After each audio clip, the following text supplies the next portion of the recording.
தூரக்கடல் போனவனை தாரம் நின்னு தேடுவா. தோணி வந்து சேரும் வரை ஆடியே அல்லாடுவா. பெத்தெடுத்த பிள்ளையுடன் தத்தளிச்சு வாடுவா. நெத்தி பொட்டை காக்க சொல்லி சாமிகளை வேண்டுவா. மீனவர்கள் வாழ்க்கை என்றும் முள்ளு மேல வாழதான். தூர காத்து ஆட்டி வைக்கும் சின்ன தென்னம்பாளைதான். மானே ஓ மானே ஓ, கடலில எழும்புற அலைகளை கேளடிவோ மானே.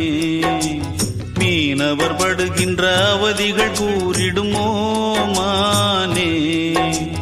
கடல் தண்ணி கரிக்குது காரணம் இருக்கு.